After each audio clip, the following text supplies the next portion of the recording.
What's up, everybody? Welcome back to Common Sense, the podcast. Happy to have you all here joining us today. And for the first time, we officially have a three-peater for episode 88. So I think that makes him like one of the 88s. Like, I mean, dude, I feel good about this. I'm super excited to be here. Yeah. Last two were awesome. Let's do it again. Yeah. So you guys give Alex Shaw a warm welcome. Dude, what's up, man? Not too much, man. Just been living life, doing lots of things. Still lots of things whiskey related, as you and I both know. Recently took on the presidency of a whiskey club, so Nice. That's kind of fun. That's new. That's different. It's been, it's been fun. Anytime you try and organize a bunch of alcoholics / whiskey enthusiasts, it's kind of like wrestling cats together and trying to get them. You got to be getting good at it, though. Like, that's kind of like a pattern for you. Is like it is a bit of a pattern, for sure. I've also been doing a ton of professional networking as well, which is maybe a conversation for later. But, dude, the whiskey club stuff has been fun. It was the club is called Plano Whiskey Society. If you guys are in Plano, come let me know if you want to come hang out.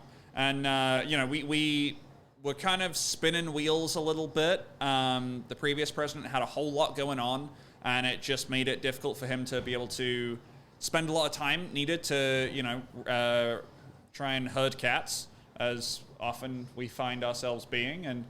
But it's been good. One of the things we did was create like a monthly bottle share as like our foundational member event, and then focusing on once a month going and doing things like going to the whiskey blendery and doing a group blend, taking a bus up to Iron Root and doing a behind-the-scenes tour there, and things like that. And it's just really nice to be able to connect not only with other whiskey drinkers, but also industry people as well. So that's one thing that I've done a ton more of in the last 6 months, is really connecting with people who actually market and distill and bottle and sell. And it just gives you a deeper appreciation for the product that kind of brings us all together. Yeah, because I think last time you were on here, you were just finishing your like bourbon stewardship or something. Yeah, my executive bourbon stewardship. So that was a lot of fun. I learned a lot through that. That certification led to my kind of whiskey tasting side gig, which has been so much fun. Just being able to highlight, differences between different types of whiskeys. Every tasting I do is blind. So no one knows what they're drinking, they just know the lineup. So one of the things I do very often is a battle of the grains. So we'll have a corn whiskey or bourbon, we will have a rye whiskey, we'll have an American single malt, and we'll have a wheat whiskey, all from the same distillery. So what's cool about that, thank you, sir. Thanks, sir. Someone's just giving me a drink, which is always welcome. Cheers, brother. Cheers. What's so great about that is that away from label bias, away from, being told what to taste, you can come to your own conclusions. Yeah. And that to me has been really fun. Like, once you get into the whiskey game and you've tried all the allocated stuff and you've tried the really expensive stuff, for me, the next natural progression is, how do I really refine my palate? How do I learn the nuances, the differences between the different spirits in the glass? To me, blind tasting is the best way to do it. 100%. I agree. It's fun to go down the different roads. I mean, I'm happy to see you progressing and doing something differently that is, not the typical path, but, another lane to go down. Because I just got so burnt out of all that stuff, man. I mean, I used to be in every damn bourbon group there was known to man in DFW. And even several out of state. And I got so there's so much drama and bullshit in the majority of it. And it's like, short of about one or two groups, man, like, I just got tired, man. I was burnt out. I couldn't take any more of, like, hearing about the drama or so-and-so's this and that. And it's like, man, like, I'm done. Like, I do stuff with the locals. That's about it. Mm-hmm. And, so many of these other groups have, like, come and gone or changed up and all that stuff. And it's not even about the picks really anymore. Because, I mean, like, it's so funny. Like, almost all of them in the same Metroplex, it comes down to your networking abilities and who you have relationships with. They're all getting sent the same shit Same to batch of try. barrels. Yes. And whoever gets first pick gets the best pick, if that's your palate. Mm-hmm. And, I mean, so much of it, I mean, like, you can find another good bottle of X on the shelf. Absolutely. I mean, like, so, do you really want a tater sticker that bad on your bottle? Yeah. I mean, I don't know. I mean, I got caught up in it so bad early on that it was just like the natural progression, and it was like, I don't know anymore. Yeah. Dude, I think we reached a saturation point late last year where even the giant clubs, right, like 10,000 member clubs, weren't selling out barrels. And when the big clubs aren't selling out barrels, you know that there's a oversupply or an under demand problem. Yeah. That was actually something, so I saw that happening last year.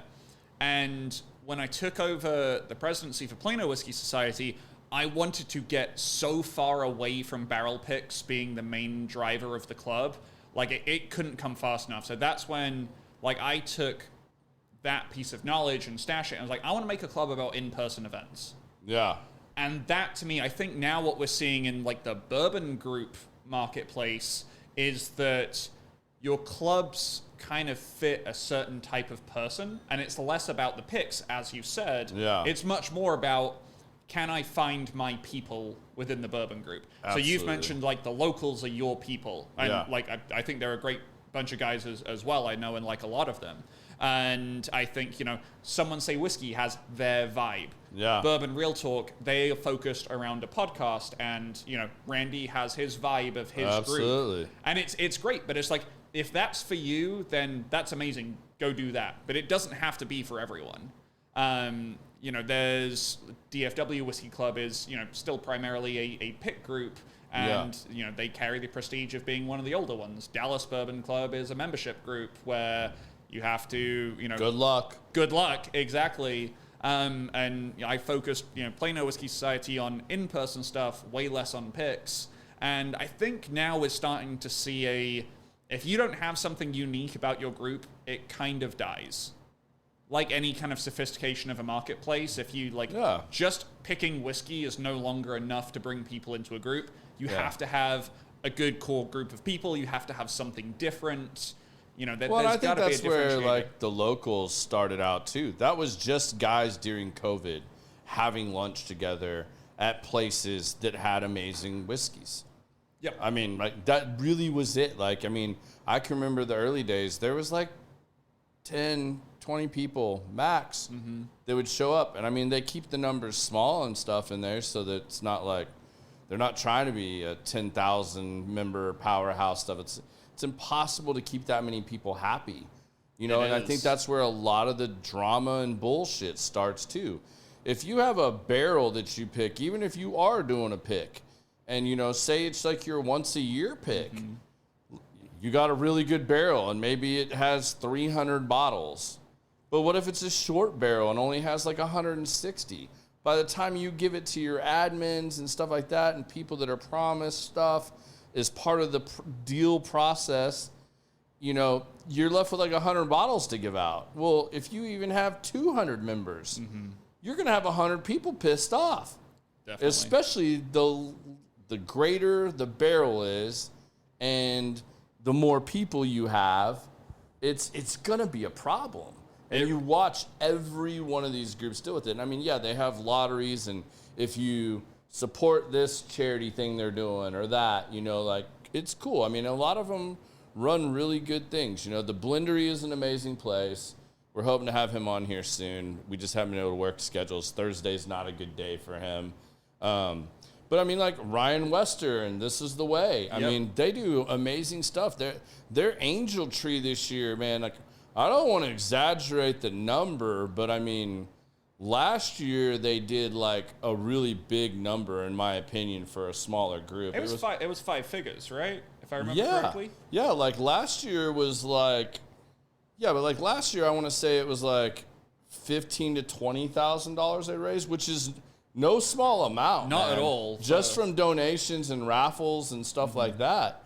But like this year, I want to say they crossed over like $40,000. Dang, I didn't see that. It was between $30,000 and $40,000, man. Like, I was like, holy shit. They like They crushed it. They really crushed it. And I mean, like, seeing stuff like that's cool. I mean, like, I think it's a great way to network, enjoy something as a hobby that you're passionate about. I mean, there's a lot of good that can come with it.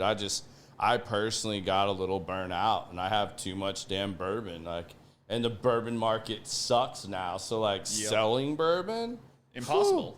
Whew, it blows. You have to give it away, or you have to pay people to take it. And if it's not a Buffalo Trace product, or if it's not limited release, no one wants it even at cost. So it becomes a challenge. And I think we went through the cycle of everything got hyped, everyone bought a lot of whiskey, and now we're on the other side of it. And candidly, that's one of the reasons I made my tasting business, is so that, you know, because often you buy whiskey to build up points, or you buy whiskey to build up good favor. Well, my tasting business was a way to, you know, partially bring education and enjoyment and a different experience, which I think is unique in the way I do it with blending, with blind tastings. Partly it's so I could use up some of my whiskey. Because you build up a stash really, really quickly, and it's a challenge to, you know, tell your wife that you don't have a problem when there are hundreds of bottles staring at her every day. So, well, you haven't been, like, putting it on. I mean, you look exactly the same as the last time I saw you. And it's been a while since I've seen you. It's been even outside of everything. It's been at least a year, I think. It's got to be close to a year. Something like that. So, yeah, I mean, you know, I try and walk the walk when it comes to the whiskey weight loss stuff. I still pretty heavily drink socially, but outside of social drinking, I drink a lot less now in terms of, like, daily drinking, which is probably a good thing. Part of the reason I'm doing that is because business is really busy, and it's tough to be a really good coach for my paying clients if I am hungover all the time. You know, it's one thing to show up at an office and clock in, and, you know, you kind of grin and bear your way through through the day. But, like, when someone's needing your energy, wisdom, expertise, it's hard to show up in the best way possible for your clients when, you know, you're dealing with the effects of last night. So I still pretty heavily drink socially, but I've kind of got away from the whole daily drinking thing, which, honestly, when bourbon was, you know, at its peak, I feel like not everyone, a decent chunk of people would wear their daily drinker as, like, a badge of honor. Like, oh, what's your daily drinker? What's your daily drinker? And I know people, myself included, that kind of felt weirdly peer pressured to drink every night so that we had something to post about. And, like, it's a really, like, not a good place to be. To be like, oh, you feel compelled that you have to have a drink each night? That's bordering really close to alcoholism. When you feel like you need to have a drink. You're making a habit. It's a habit. I mean, you're making a habit. I mean, at some point. I mean, like, that's a hard thing to keep when you're trying to be disciplined in other areas. And I don't care what your cup of tea is, whether it's wine, beer, alcohol, drugs, whatever, food.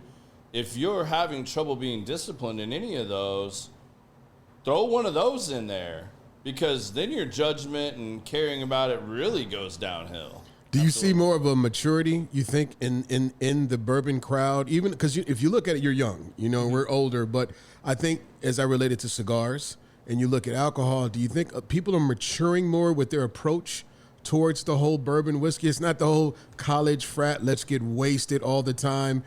Let's do it at the right time. Let's do it the right way. Let me see what my palate is approach. I think so. I think there is a little bit of maturing and a little bit of fatigue as well. Because I think a lot of people got into bourbon and they were like, I need to try every release. I need to try every allocated product. I need to own the entire Weller vertical, all of that stuff. And then, like, they did it. Like, and then they had 200 open bottles. Exactly. And it's like... I wonder whose that is. Garrett. I am not the only one. I can promise you that. Not even close. So I think, like, you collect faster than you drink. Unless you have a real drinking problem, you will collect faster than you drink. So at some point, you're like, I really can't justify this club pick, this special release, whatever, when I know it's going to taste very damn similar to 60% of what I have open on the shelf.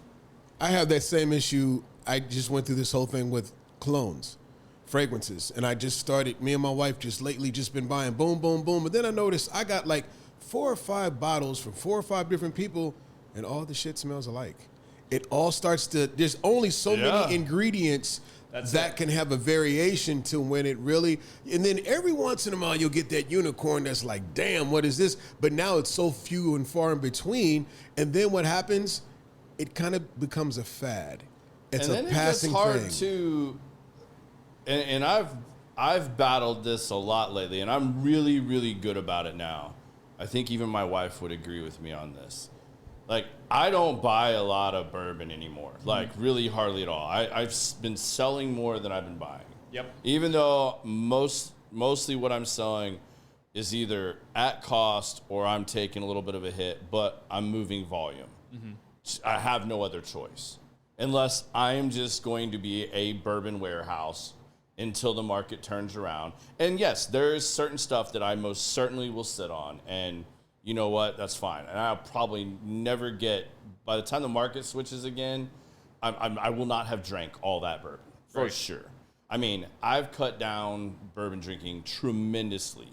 I mean, I maybe, unless it's an odd week like this where I have a bunch of holiday corporate events and stuff like that, I probably drink twice a week. Yeah. Like, I'll have one or two drinks here on the podcast now, and then I pick one more night with my wife, and that's about it, man.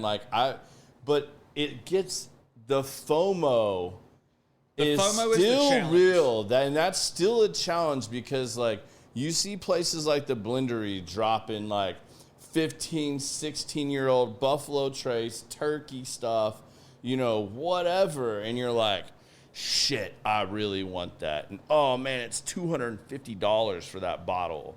And you're like trying to still justify it. Like, you catch yourself sitting there. It's hard to justify. And you're looking at it, you're scrolling, you're seeing everybody, and you're like, shit, I really want it. It's the same thing like the locals. Normally, I'll buy at least one bottle most of the time just because I still like supporting what they're doing.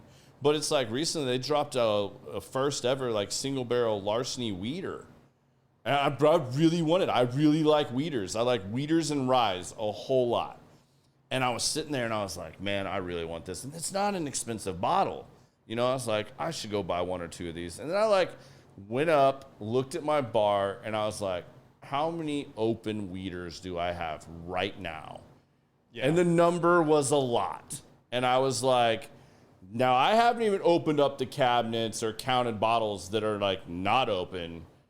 I definitely don't need to buy this right now. I'm going to a locals event this weekend. I'm sure I'll get to try it. I'm sure it'll taste like a lot of other great weeders. And I'm not going to be like dying because I didn't get this one that has a really cool Grand Theft Auto sticker on it. Not going to lie. Yep, the sticker goes a long way. So you mentioned that. Makes it taste so much better. So Have you much not better. found that yet? We're kidding if you don't know.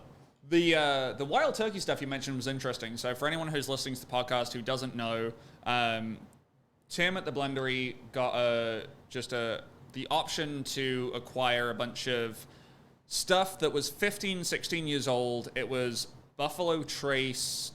It was Buffalo Trace distilled, and it was aged at wild turkey. And none of the big manufacturers wanted to touch it because it wasn't 100% their stuff. So at that point, he was able to sell it to groups, and all of the different groups kind of got a major, they got a barrel of this kind of unicorn juice. Yeah. And I went over to a friend's house. One of the great things about the whiskey community is that everyone is very willing to share. So I went over to a friend's house and I got to try 3 or 4 different ones. Yeah. And one of them, if I had the chance to go buy it for $250, I would. It was phenomenal. It was my palate. It was amazing. The other 3 I could leave. Yeah. And that's the problem. It's like, okay, well, did I want to go spend $1,000 to find the one bottle that I wanted? Yeah. Not really. But everybody does that as part of the learning process. Exactly. Starting out. I mean, I look at mine now, and that's what makes a lot of I've made some people some amazing deals, especially on open bottles. Open bottles. Like, I won't name names, but there is a guy, he just called me. I mean, I got to get back with him again because he was like, you got another deal like that you want to make? And I'm like, well, let me go through and see. But I collected, and what I really started doing is I got tired of everybody having the same shit. And everybody was chasing all the allocated stuff. And to me, it was like, No, like there are so many young and up and coming distillers that are doing really cool things and experimenting. You know, still one of my favorites is my buddy Alan Bishop that used to be with Spirits French Lick. I mean, this guy was going to the seed bank and growing heirloom corns and trying to bring back stuff just to see what it would do. Mm-hmm. I mean, like, cool. I want to try shit like that. Yeah, 100%. And a lot of it was really good, and a lot of it was really bad. But try selling an open bottle of something that, like, 80% of the world has no clue what it is. Yeah. Or that's from a smaller distillery. It's damn near impossible. So, you know, you go through a bunch of stuff, but, you know, looking at it now, it's just such a mix of what everybody's switching to. Tequila started getting real big. You know, you're seeing absinthe is coming out and getting It's real cyclical. big again. It's all cyclical. Yeah, it's all cyclical, just like any other business. But, you know, you'll watch where certain craft drinks really become prominent everywhere, and that booms one thing or the other, or craft beer, or craft this and that. You know, it's really crazy when you really sit back and look at it over several years of being super involved in the game. 100%, 100%. And talk, like, one of the things I really like about being able to acquire all of this whiskey, and especially acquire stuff that is typically hard to find. So I mentioned earlier, like, I'm now doing a lot of professional networking, and I'm involved in a group. It's called Master Networks. It's great. Love it. If you ever want a networking group, come check it out. But one of the cool things about it is I meet people who drink whiskey but aren't into whiskey at our level. They never fell down the rabbit hole so deep that we couldn't climb it. So they're just like looking over the rabbit hole of like, oh, it's a bottle of Jack Daniels. And, well, you know, I used to drink Weller as a, 20-something. Like, I wonder what the rest of it's like. So one of the cool things I've really enjoyed is having, a bar and, 80 open bottles. People just come over and we have a networking conversation about life and business and all of that stuff, while simultaneously being able to share a bunch of stuff that they've never either heard of, or they've seen and never tried, or they've heard of and never seen. And it's cool to be able to just open up someone's palate, their experiences. One of the guys in my networking group, his unicorn bottle was Midwinter's Night Dream. And I got a call from the local specs. It's like, hey, Alex, do you want this bottle? And I'm like, honestly, no, I don't want to go spend $150 on it. I've got $150 spent elsewhere. Yeah. But I was like, hey, Chris, I know this is your unicorn. I've got it at cost. Do you want it? And he's like, yes, you're my favorite person this Christmas. Yeah. And it's like, that shit warms my heart. Yeah, that's cool. That's fun. And it's being able to expand the experience of bourbon without the giant money pit that it becomes. Yeah. So, all right, Josh, what do you got here? Good question, Biz. I was 42-year-old when I learned you should sip tequila. Yeah. I did the same, Josh. That was, I love to sip tequila now. You couldn't pay me to take a shot of it, though. Like, I'm not doing that anymore. And Garrett, have you also cut down since the lounge is no longer BYOB? No, to be perfectly honest, I don't think that really had any effect on it. Yeah, it was really nice to bring some really cool bottle up here and share it with people and have that experience. You can still order stuff if you like and get stuff in your locker, as you are aware. But, I mean, short of stuff like this tonight, like me and Alex, he hadn't been here since the new side opened up, and he didn't know, and he was like, hey, should I bring us some cool bourbons? And I'm like, yeah, that would be really cool, but we can't really do that anymore. And, I have that same battle all the time of wanting to bring something up to try it, but I wouldn't want to get anybody in any trouble with that. So, I mean, in all honesty, it's been more of me getting control of my health and just trying to be more disciplined, because if I'm drinking more regularly, I make really poor decisions. I stay up too late. Amen to that. I eat shit I shouldn't eat. I mean, and honestly, I don't feel like it. When I'm getting up at 5 or 6 o'clock in the morning to go to the gym, I don't want to feel the least bit hungover.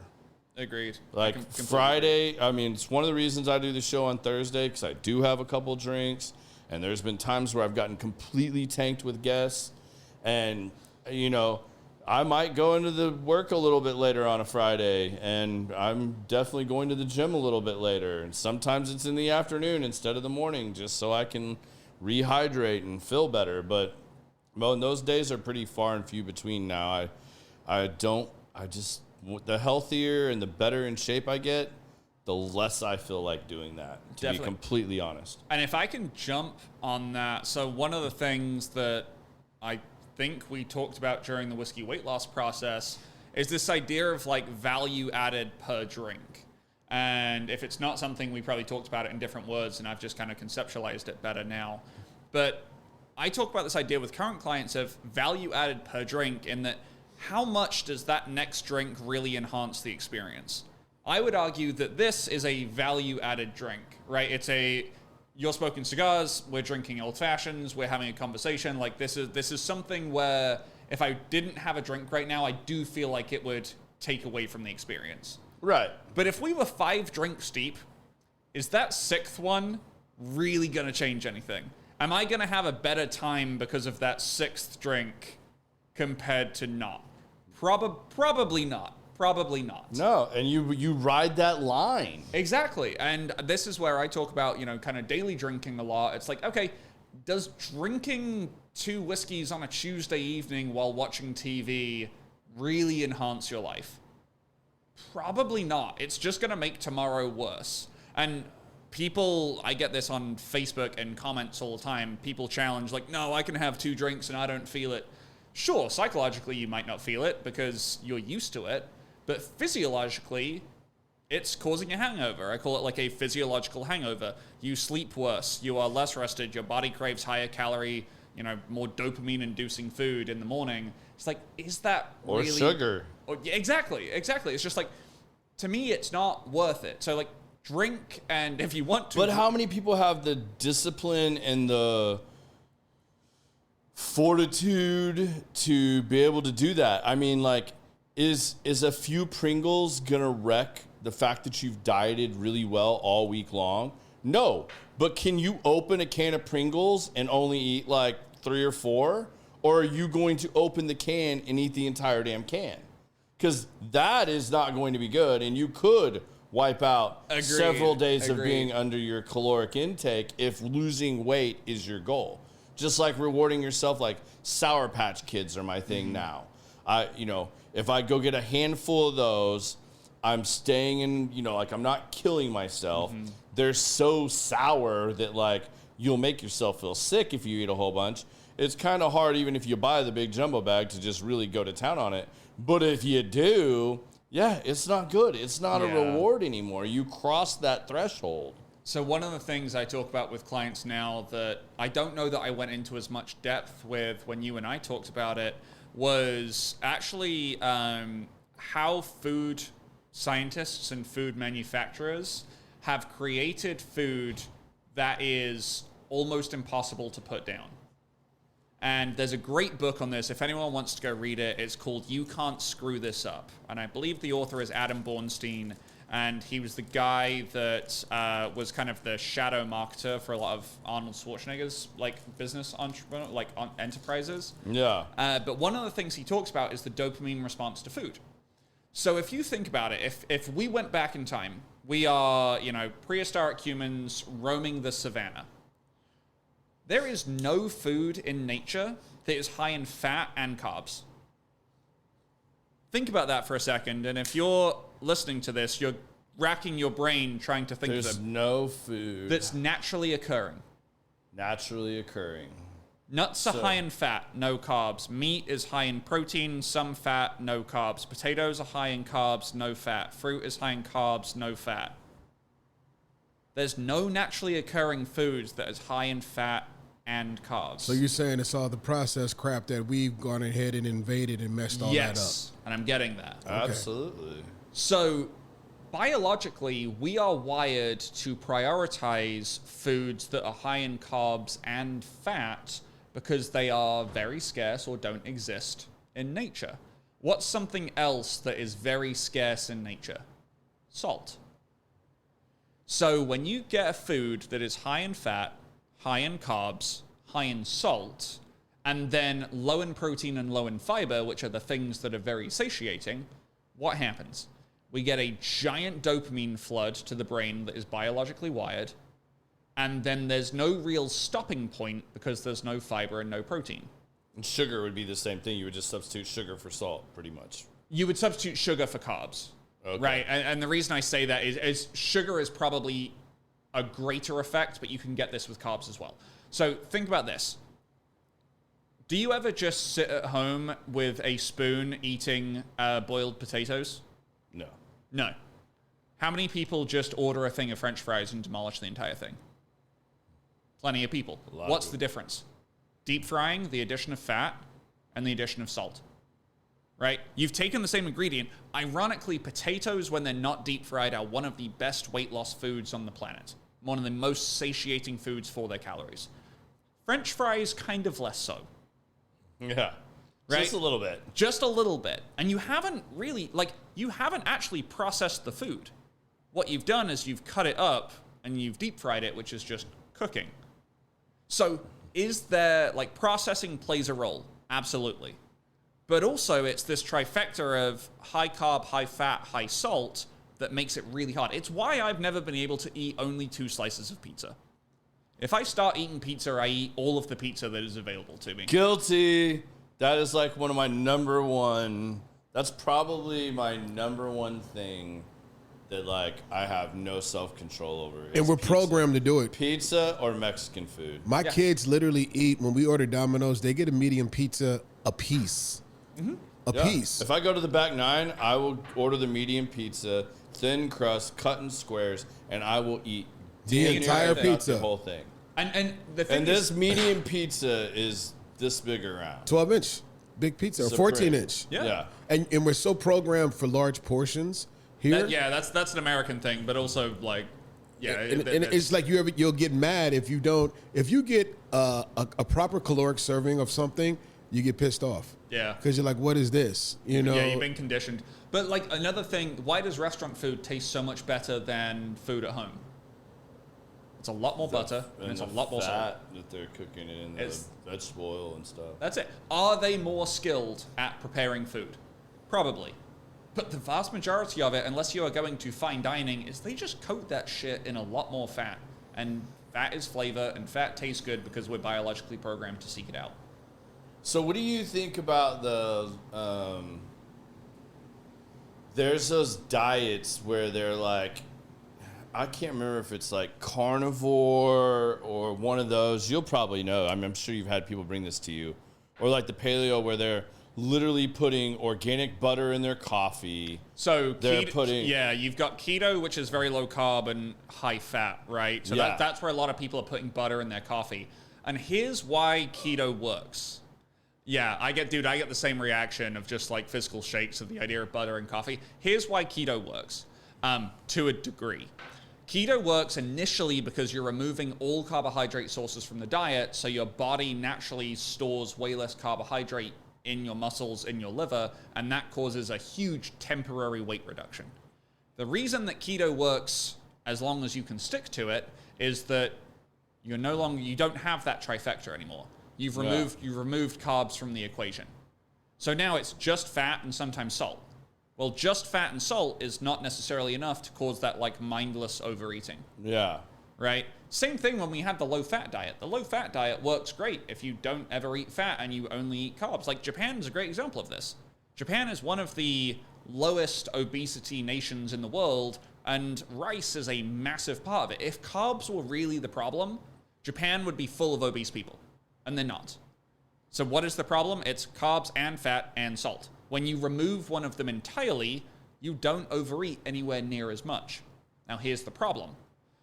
Those diets tend to be very unsustainable given the lifestyle that the majority of people in America lead. The example I use, and I use this on consultation calls all the time inside Whiskey Weight Loss, if you are on a diet and you're on a low-carb diet, whether it's keto or Atkins or whatever, and you're at your niece's birthday party, and she comes up to you and goes, Uncle Garrett, I want you to have some birthday cake. What are you going to do? You're going to be like, no, I don't want them to make a damn cake. And then she goes off crying and then you ruin the birthday party. Yeah. Or do you eat it and then feel horrible because A, you haven't had sugar in forever and now it's causing such a dopamine rush that you basically feel like a meth head. In addition to I was going to say crackhead, but I'm glad you said meth head. Yeah. And then you've broken your diet, so now you feel the guilt shame cycle that comes into the psychology of weight loss. So like if you could sustain keto for the rest of time, it probably works because you don't overeat, which causes a calorie reduction consistently and you lose weight. Trouble is, it doesn't mesh with your lifestyle. What about like salts? Like, cause like the staying hydrated and stuff. Like, there's a lot of salts that are like apparently really good for staying hydrated. So this is where's the balance on that? That's such a good question, and I'm so glad you asked it. So, salt is not inherently good or inherently bad. The problem is salt is correlated with certain behaviors. So people who put salt in their water for rehydration, typically they are doing that because they are associating it with exercise. And if you are health conscious enough to add electrolytes to your water, chances are you're making other healthy decisions in life. If you are just eating a shit ton of salt because you eat a shit ton of processed food, right? And we kind of established earlier that generally processing is a bad thing because processed food typically is higher in fat, higher in carbs, higher in salt, then a high salt intake in that instance is correlated with unhealthy behaviors. So that's the thing, like salt, you need salt to a degree. And if you agree, but that's not where we get most of our salt. Most of our salt comes from the Cheesecake Factory salad that has 3,000 French fries, pizza, all that kind of thing. Like if you're putting salt on your broccoli because it makes it taste better, that's totally fine. If you're eating beef jerky because you like beef jerky and it's a low calorie, high protein snack and beef jerky naturally is higher in salt, like to me, that's fine, right? That is salt associated with healthy behaviors. If you get 5,000, 6,000, 10,000 milligrams of salt purely from dinner because you went to a restaurant and they're just salt baying the shit out of it, like that's more of a problem because that salt is going to be associated with very high calorie density, very high serving size food.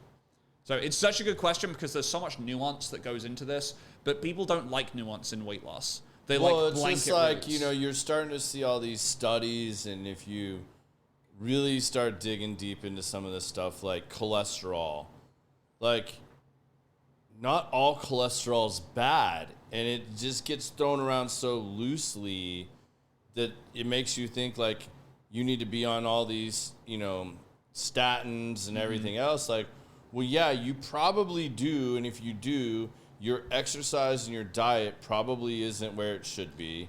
And you could be like me too, where even though like I've gotten my diet and my lifestyle and my health in much better check, I still have a long ways to go. But, compared to a year and a half, 2 years ago, I've made tremendous progress. And I've checked my blood work, and even at like my peak of like when I got down to 191 shortly after finishing your program, I think when I finished with you, I was somewhere between 205, 207, somewhere like that. I can't remember exactly. And then I got down to 191, but that came with learning sticking points in your body. I walked around at 205 for a really long time. 205, it didn't matter how many weeks of being really clean I did. If I was living and dying by that scale, I would have gone absolutely insane, which is one I think the best things you taught me. It definitely top three things that I learned working with you as a coach. Do not live and die by the scale. He can verify this. I asked him, can you send me my measurements from when I finished with you? Because it's the one thing I've gotten away from and I want to be able to check now. Yeah. And I didn't write down my last ones because I was inputting them in the app of his program. So be more conscious of like, how are your clothes fitting? Mm-hmm. How do you feel?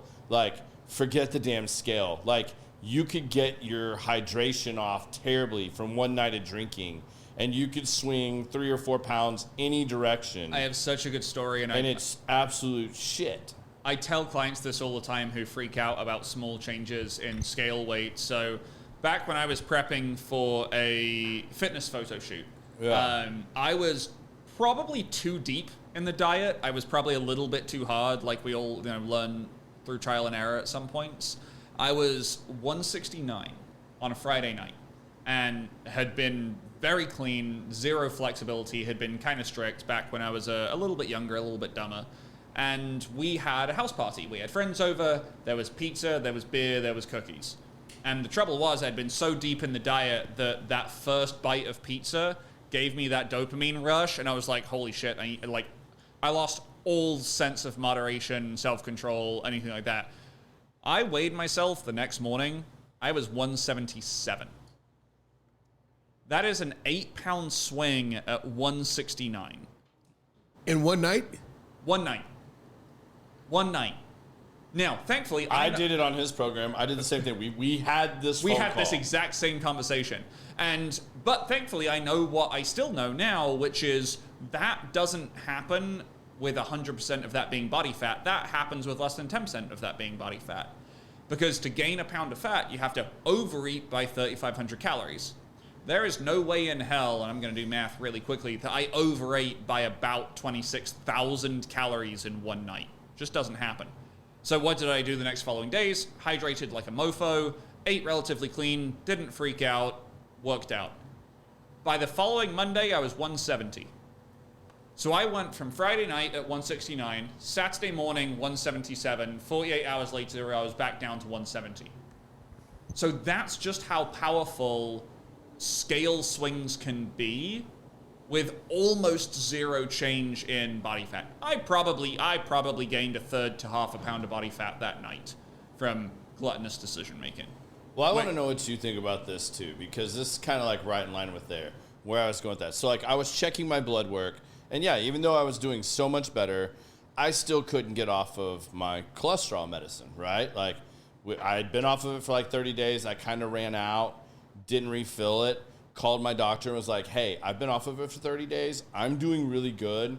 Schedule me for a lab, and I want to see where I'm at. And like, if maybe I can be off of this. She's like, okay, I'm cool with that. And she's like, but I'll have your prescription ready if you need to get back on. Might not be a good deal, but 30 days is a good amount of time. It'll be like 45 by the time you get in here. You need to fast, blah, blah, blah, blah, blah. Went in, took my numbers. Yep, number was still high. Like, she's like, nope, you're going to have to probably be on this the rest of your life. Like, it's just one of those things. But what I did after I quit working with you and talking to some friends, all my group of people I knew were doing the Red Mountain stuff, where it was like the Ozempic chews, basically. They were doing other things like that. And I was like, well, maybe this will get me past my sticking point. And I talked to my doctor about it. My doctor's like, I have no problem with this. I'll prescribe this to you. You can get your shot from the place down here. We'll have the compound made for you, blah, blah. It's going to cost you this much because it's not covered by insurance. And I did that for a while. What sucked about that was, yes, at that time, I had set a goal that I really wanted to be around 185 again. At 6 foot tall, 185 I felt would be really good. Well, going from like, let's just say 205 to that 191 I got to, what they don't tell you about these Ozempics and some of those type of peptides are that the other thing you lose is muscle mass. It does not just wipe out the bad body fat that you think it's going to go away. It doesn't do it. And I'm dying to hear what your opinions on this. But like, I think it's just like he was saying earlier about some of these diets. Depending on how far out of shape or how bad your health is and the amount of time you have to do it, several of these things can be good tools, but it can't be the end-all be-all. Like, if you're needing to have surgery and you're a couple 100 pounds overweight, one of those diets is probably really good for you. If they'll let you take the Ozempic with your health, probably really good. If you're doing that stuff, you're going to get good results, and it might help you to be able to have the surgery you need. But it can't be your long-term solution, because as soon as you go off of it, if you haven't fixed these other things, habits, and gotten more disciplined, or know how to eat for that level that you're now at or back to, you're absolutely fucked. And it'll come on twice as fast and multiply faster. That's my opinion. You summed it up incredibly well, and that Ozempic shots and stuff like that are a phenomenal tool. I've had clients use them in the whiskey weight loss program, and I wholeheartedly encouraged it because they were so deep in the red in terms of their health. They just needed to be at a point where their health wasn't a risk factor of them dropping dead tomorrow. Yeah. So, ironically, Ozempic, I think, is, touted as a weight loss drug, and I think the people that don't need to use it often use it the most, which is that last little bit, right? The last 20 pounds, and you kind of fall into this a little bit. Absolutely. The people that need it the most are 350 pounds and have such a broken relationship with food that they just can't see light at the end of the tunnel. Well, that's kind of where my doctor was like, hey, if you've been stuck here for this long, I have no problem putting you on short term because I can see from your progress that you've made these changes. Yes. So, like, I'm okay if we put you on this for 1 to 3 months, whatever it takes to get you where you're happy and you want to be at that weight, then I'm cool with that. Like, I'm not going to keep you on it long term. Right. But, and she said, you're going to have to keep up with those habits and your diet and everything else. But, like, and honestly, like, I got there and, like, I was so unhappy and I was so miserable. Like, it definitely shrinks your stomach. Like, you will, like, even if you're eating what you should, and I think that's part of where it starts backfiring on you when you're in my position, because there's no way I could eat the amount of protein I needed to eat in a day and drink the water I needed to drink because my stomach was so restricted. Yeah. Like, I would feel like I was going to go throw up, like, every 5 minutes. Like, it was terrible at the end. It didn't do that to me right away at first, but it did afterwards. And you got to make sure you're keeping up with your fiber on something like that and everything else, because you can create a whole nother world of problems. But, like, my muscle mass went down so much that I was like, man, I am literally like 5-6 pounds away from what my goal weight was. And I hate the way my body looks. Like, I do not look like I'm more in shape than I was 11 pounds ago or whatever. I mean, like, right now I'm walking around at 225 and I couldn't be happier. Like, I'm so much closer to my goals. And that is literally, 40 pounds from what I had in my head of what I wanted to be. I mean, it's just kind of crazy, but you have to start doing those things to kind of find out. But, and again, I will tell you guys this again, like, I've had all kinds of personal trainers throughout my life. When you're dealing with something you haven't, like losing weight, like, and you could have been like me, always trying to have put on weight and to build size or strength, anything like that for sports, you need a coach like Alex. Like, it is well worth the time and money because they're going to teach you things that, like, you don't know. You may think you do, but, like, you really don't know. Yeah, there's a lot that, and I think if I backtrack a little bit, I think at this point everyone knows that calories in, calories out is kind of how weight loss works. I think that's a well-established, well-accepted fact at this point. I even think a lot of people understand that, hey, you need to eat more protein and maybe less carbs to lose weight, which is true the majority of the time. What we don't... Until you get to a certain percentage. What I think we miss is a lot of the nuance within it and how it fits within a lifestyle. Because a ton of people crash diet, fad diet, or Ozempic diet down, to the weight they want to get, but they have no idea how to sustain it outside of the methods that got them there, and the methods that got them there suck. Yeah. And they're not cheap either. No. So, like, you can't do, I mean, like, unless you're really wealthy, you could not just stay on that, like, till the end of time. Right. It's a challenge. But, I really do believe in Ozempic for the people that just don't see light at the end of the tunnel with their weight loss. They are 300 pounds. They can't see their feet. Like, they are a walking heart attack. For those people, if they can lift weights just a little bit and take Ozempic, it gets the ball rolling, which is the hardest part. Yeah. Once they're down 10, 20, 30 pounds, hopefully they've engaged in the coach already. If they're smart, they'll do that and Ozempic. Sometimes that's cost prohibitive. But once there's, like, momentum there, then they start kind of buying into the idea of eating healthier. They get more energy because they're not shoveling fast food all the time. Like, you get positive spirals in terms of this behavior leads to this behavior. But for a lot of those people, if they don't have the Ozempic shot, it's hard to start that ball rolling. And that's the hardest part of a weight loss journey. It's getting started. The second part is like, once you reach where you're comfortable, how do you sustain that? Yeah. And that to me is a few things. It's habits, it's systems, and it's support. If you want to keep going, right? Habits, you have to have the right, kind of mental habits in place. You have to have the right systems in place as well. And when I say systems, I mean something as simple as putting your workouts on your calendar. To me, that's a system. Ton of people don't do it though.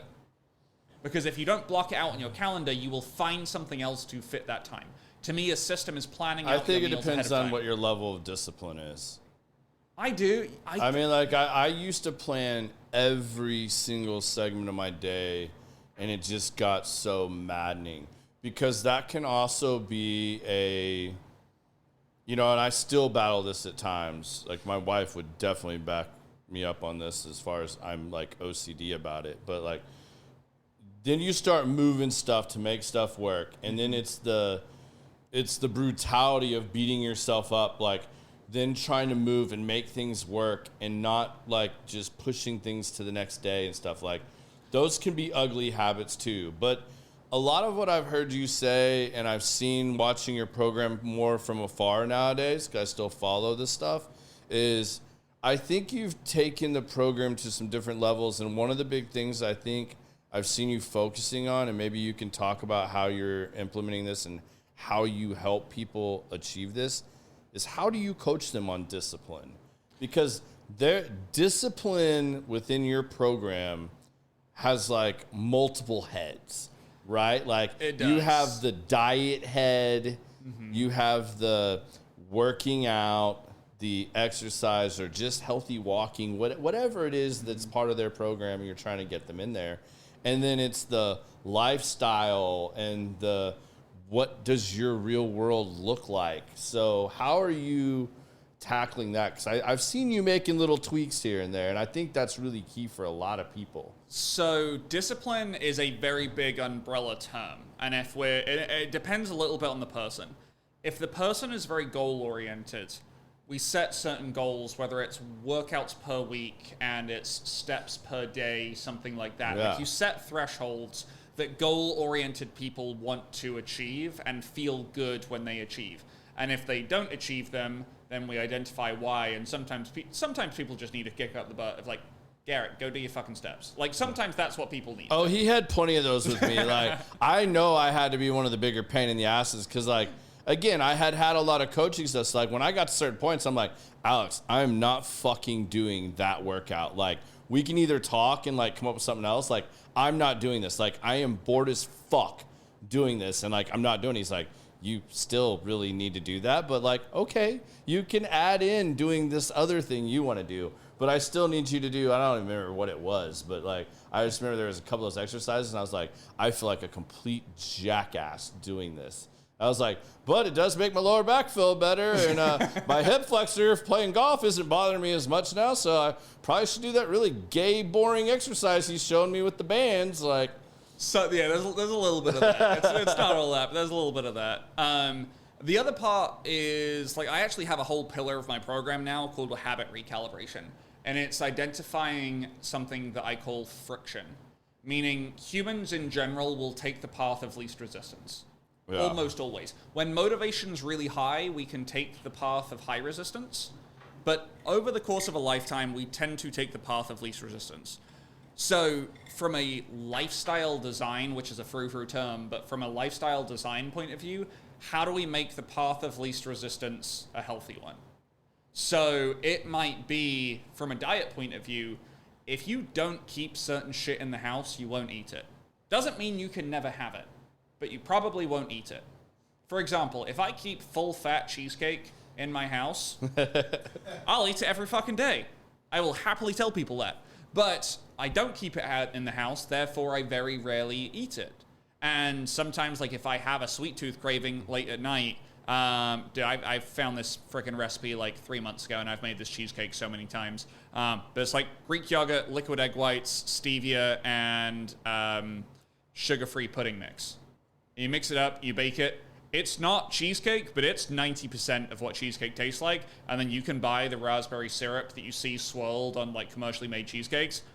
delicious. I ate that shit for breakfast this morning, and I will go home and I will have it again for dessert. But again, it's like, instead of muscling through I want something sweet, I'm just not going to have something sweet because that's what I have to do to lose weight. Yeah. I have something that is pretty damn good. Like, a slice is like 100 calories and 10 grams of protein. First of all, great if I'm trying to build muscle. B, it's satiating enough, it fulfills my sweet tooth, all that stuff. So my path of least resistance is still a healthy one. What I'm doing by keeping cheesecake out of the house, I'm not taking it off the menu. If there's a restaurant and they're world renowned for their cheesecake, I'm going to have cheesecake. But like, you put that barrier, you put that friction up so that it's difficult to make a bad choice. Simultaneously, if I have a sweet tooth craving, I have something already made where, okay, cool, I just go and eat the cheesecake. It like path of least resistance, as opposed to, I'm not going to eat something sweet, I'm not going to eat something sweet, I'm not going to eat something sweet. It's, I go and have the slice of cheesecake that tastes good and fulfills my sweet tooth. So it's for me, it's about, how do I put up friction to the bad stuff? How do I reduce friction to good choices? And then how do I have goals that I'm still trying to hit? Is there a level of sometimes you just have to fucking pull up your big boy pants and make good decisions? Yes. Absolutely. There is an element of that, but we don't have to have David Goggins' level of self-discipline to just be in reasonably good shape. Dude, I love his videos. Have you seen the one where the kid, like, begs him to work out with him? And he's on the stair climber. So this kid's like, I guess he like blows Goggins up and he's like, I just want to train with you. I know you're the coach for me. Like, I know I can do what you do, and I need some Goggins in my life. Goggins finally said, like, all right, dude, I'm gonna be at this gym. Show up. And the kid shows up and he gets on the stair climber next to Goggins. And Goggins is just like barely getting going. Like, I mean, like, it's just going. Well, they start getting going. Well, this kid keeps, like, grabbing the rails. And Goggins is like, bitch, get your hands off the rails. And, you know, he just keeps swatting him. This kid's dying, man. Goggins just keep throttling. He's like, you ain't ready for this. Like, if you can't not hold the rails, don't come work out with Goggins. He's like, you know, like, I don't know, I just loved it. But, yeah, it's the same thing. You know, over the Thanksgiving holiday, my mom had to make pies and brings these pies over. And, yeah, for the first 2 days and while my cousins were in town, we ate a bunch of pie off and on. And as soon as they were gone, I told my wife, I was like, I'm throwing all this shit in the trash. Now, my willpower was a little stronger at the moment on the pie, but I did not throw out the gallon of Bluebell vanilla ice cream, which is still in my freezer, that really needs to go because I've ran to it twice in the last week and a half, and that just needs to go. Where normally I'm really good, I keep, like, Sour Patch Kids again are like my weakness. That is my treat that I don't feel is terribly bad, and it forces me to be moderate with it, like, because of how sugary and sour it is. So I'm going to pause you there and commend you for making Sour Patch Kids your kind of like vice. We talked earlier about the problem childs are high in fat, high in carbs, and high in salt. Really, it's the fat and the carbs that we're talking about here. Ice cream, high in fat, high in sugar. Yeah. Sour Patch Kids, just high in sugar. Right, so it's much harder to put away 1,000 calories of Sour Patch Kids. Learn that trick from Allie Gilbert. You guys aren't following her on Instagram or whatever, I highly recommend it. She looks like the super jacked buff version of Pink. And I mean, that's like funny. Jacked version of Pink. She's got blonde mohawk. Y'all know when you find her. They call her the boner chick. She's like a leading expert in men's health. When I found out, fruit. So when I have kids in the house, my wife keeps snacks in there. Finally, though, I think I've broken her from snacks because they're budding football players. My 16-year-old is literally built like a baby shark, and I keep telling him that, yeah, you can smash all that stuff now, but I guarantee you, all the guys that are starting above you is not eating this crap. They're eating blah, blah, blah, blah. So my grandkids came to visit over the Thanksgiving thing. My wife bought 12 boxes of cereal. Apple Jacks is my shit. Apple Jacks, Fruit Loops, all this other stuff. But we went to a restaurant one time and we had oatmeal, and they put strawberries, blueberries, granola, craisins, and it was so good. Now that's my go-to. Yeah, dude, I'm a sucker. I got a hack for you. Oh man, but strawberries and raspberries are my shit. Man, blueberries. I got a hack for you, Biz. And the shit's expensive, so it'll keep you from like over and indulging in it this way too. you're a cereal nut like I am. But I don't do it. I do the oatmeal instead Magic now. Spoon, and you can get Oh, the I seen shit it. like I did that. Street Yeah, now. I seen it. They got like one that's like Fruit Loops. They got one that's like the Count Chocula. They got, I mean, you name it. They got all kinds of different ones, and they don't suck. I mean, the chocolate and the Fruit Loops one, definitely my favorite too. They don't suck. They're good. And I'll tell you two others that I keep a lot of this shit in my pantry. Quest Nutrition. Yeah. Quest has some of the best tasting and pretty good ratios. I think you even agreed with the ratios on them doing the program. Quest protein bars and cookies and stuff like that. Yep. They're amazing. They taste great. Like the oatmeal raisin bar and the one that's like Oreos, absolutely awesome. It'll get your fix. The other one is the owners of that spun off, and there's a new one called Legend. Legend, they have the things I've tried so far that are really good. Cookies, they have these little cookies that, I mean, they taste amazing, like strawberry shortcake cookies. They're fucking awesome. The other one is, they got like Pop-Tarts. The Pop-Tarts, legendary foods. Legendary, that's what it's called. yeah, Yeah, legendary. the Pop-Tarts are like 200 calories, 20 grams of protein. Yeah. Phenomenal. They're great. It fixes it gives you the craving. And you can eat them scratch. cold or heat them up. Yeah, they do that thing where if Just you be microwave careful them, heating them up. you will burn your tongue if you're not careful. Yes, because it's It's got like, it's one of those things. yeah, I don't know what it's made out of, but like it literally like don't do more than what it says, like, and just touch the crust and think like you're okay. Like it's literally like 20 seconds. Yeah, it's like I molten think. lava on the inside. If you Maybe go 30 even seconds. 15 seconds, but like I promise you better let that shit cool or you will burn this shit out of yourself. So these are all wonderful examples of like just what we talked about, right? Lowering the barrier to good decisions. If you keep bad stuff out the house and you keep this stuff in the house, it's very unlikely that you're going to walk past the pantry, past the protein Pop-Tarts, past the Magic Spoon cereal, to get in your car, to drive to Walmart, to buy Apple Jacks, to then come home and eat it. Yeah. This is the perfect example of it. And like, this is what discipline looks like. Some of it, a small amount of it, is pull up your big boy pants and make a damn good decision.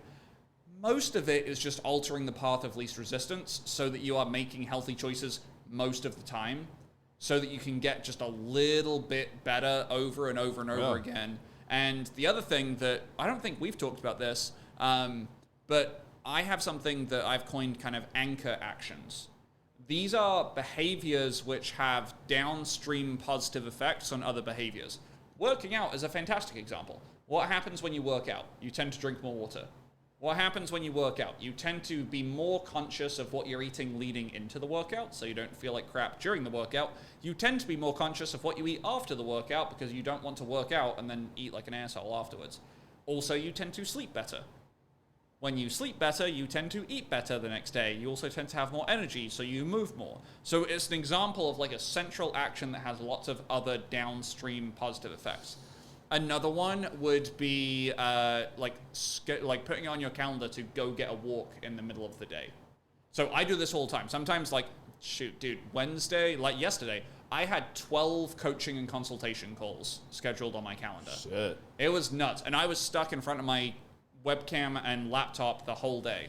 But I had a half-hour break from like 12 till 12:30. So I went, put AirPods in, and I just went and walked my neighborhood. And I felt so much better afterwards. I felt less angry. I felt less hungry. I felt less just like mad at the world. So my mood It's improved. insane. Like, even if you don't like, I've been struggling lately with my cardio. Like, cardio is my number one goal for next year. Is just really improve my cardio. And since I got off the peptides about a little over a month ago, my cardio has dipped. And I don't know if that's totally tied to it, if a lot of it's just mentally. Yeah. I don't know. But like, my cardio has started to suck, and I've been struggling with it. So I went back to like the same thing I did with you. I don't care what you do for cardio. Like, so you're not burning as many calories doing XYZ, and maybe you can't work at the pace you're working at. Go walk for 45 minutes on the treadmill, and I'll pick whatever new scenery. You know, I walked in Barcelona this morning for 45 minutes. You know, like, you know, whatever you can do to like keep up with it. But it's so true. Like, if you can just, and I'm sure you can throw out a number, but like,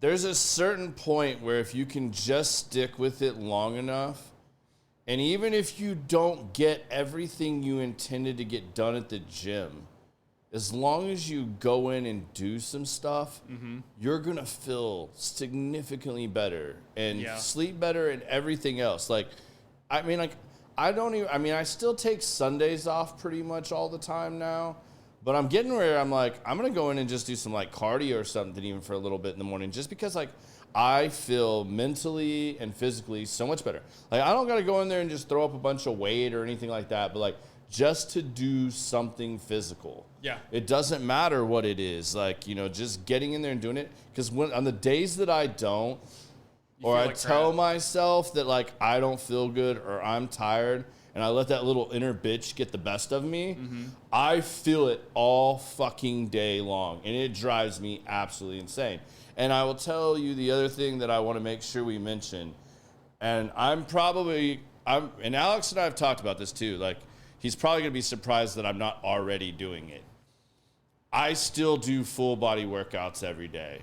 I have not switched back to splitting body parts or doing any of that, because like that really does help. Because even if you do miss a day in the gym, you just missed that day. You don't have to beat yourself up because you missed chest or legs, because everybody's going to skip legs. Like, or that'll be the day you find your excuse, because legs suck. Even this guy will tell you, legs 100%. Suck. 100%. No one enjoys them. And you're going to do it. But if you're doing, and I don't give a shit what it is, you're kind of hitting all the body parts every day, you miss a day, okay, cool. You can make it up tomorrow. You didn't fall way behind. You don't feel like shit. Whereas if you're splitting body parts, like you explained to me early on, if you were supposed to do legs on Wednesday and you skip it, well, you're now like a week and a half of not doing legs. Actually, really at like 2 weeks. 2 weeks totally, because the previous Wednesday's the last time you did legs. So you went 2 weeks without hitting your legs. I've gotten good results, and like I feel like it's been faster, and I have just stuck with that. That's all. Dude, I'm so proud of you, because I know that was one thing that we fought over this. We fought over a little bit. And it's not that body part splits are bad. There are tons of people that make a ton of progress on it.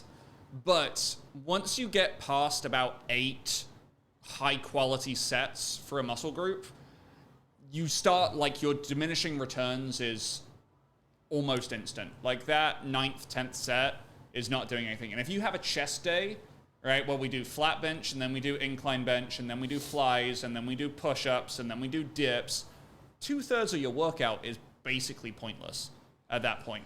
That's where I've tried to, like, so I mix them up, and I'm not good about it. Like, I've broken this habit of feeling like I had to do all this stuff. Like, I don't keep a workout journal. I'm not as concerned with, like, how many reps, how much weight, any of that shit. Like, I don't. Like, I know what kind of progress I'm making. Sure. You know, and I'm comfortable with that now. Now, granted, guys, this is 2 years of getting back into this. Right. Hardcore. I didn't do this from the beginning. But now, so like, yes, I basically, like, if I go do chest, I'm doing 4 sets, and I change my reps all the time. Like, today I might do, when I start off with the whatever chest exercise I'm doing, I do 12, 10, 8, 8. Or maybe I go really lower weight and I try to do 4 sets of 15. You know, I keep my body guessing and mix it up. And I mix those things up. And maybe I mix chest and some triceps and some biceps and maybe like one back or shoulder exercise and then a couple legs. And then I'll switch the next day and I'll do like a couple shoulders and back, 1 chest thing, and then maybe 1 or 2 tries and buys, and then I move on to like maybe I do a little more legs. That way, like, I'm kind of keeping it balanced, because like you also don't want to be where it's like, I mean, I'm already in the gym for 2 hours at a time. You don't want to be there for 3. I promise you that. Not at all. And that starts fucking with your habit, your being able to sustain it, and everything else. So I'm trying to work on lowering rest times and stuff like that, and finding different rep sets that work for that. So I think this brings up a good point in that, you said at the beginning, like during our process, we were very consistent on tracking weight and reps and sets. And it depends on what your goal is. If you want to get the most results possible fastest, you are best tracking everything. For sure. Because that's just, the way it goes. You have to lift more weight, I thought more that, reps, and he did prove me wrong. More volume.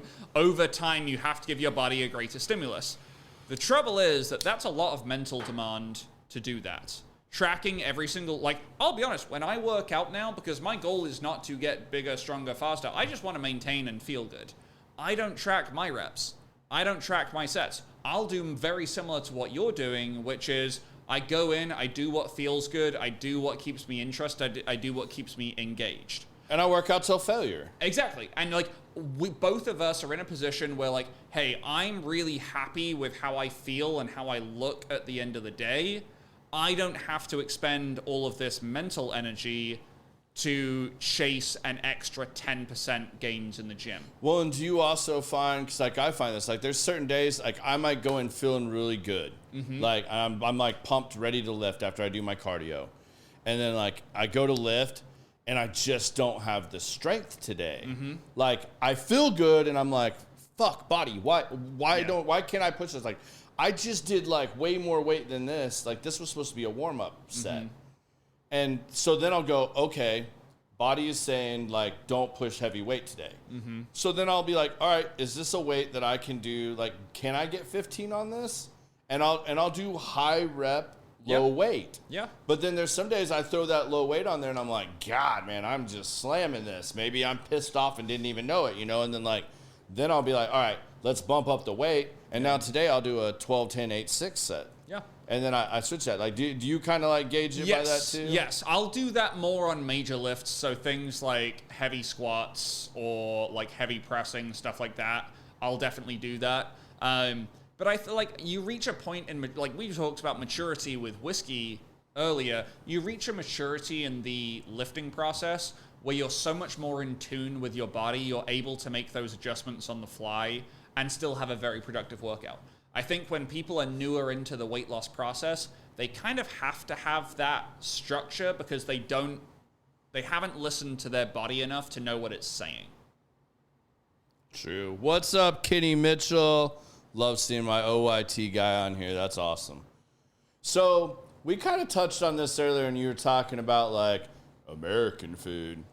I want to throw that one back out there. So how do you feel about this whole RFK taking over and cleaning all this shit up? I mean, is that exciting for you, or what are your thoughts on that? Yeah, I mean, RFK is a polarizing figure, and we're going to put vaccines on a shelf and not really touch that because it's outside of the scope. I do think from a food standards point of view, I think there's a lot of positives that can come from it.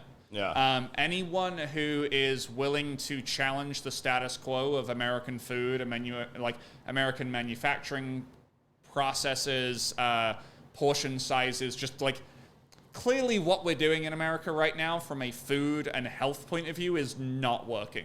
And money clearly isn't the solution because we spend more on healthcare, more on food than pretty much any other developed nation, and we still kind of suck in terms of outcomes. So clearly change to the system is required. I'm going to be really interested to see if he can make change where others have failed because of the sheer amount of money that is behind the engines. Yeah. And if he can, I will be so happy. Yeah. Am I skeptical of if he can pull it off? Because there becomes a point where the machine is so big that you can't do anything about it.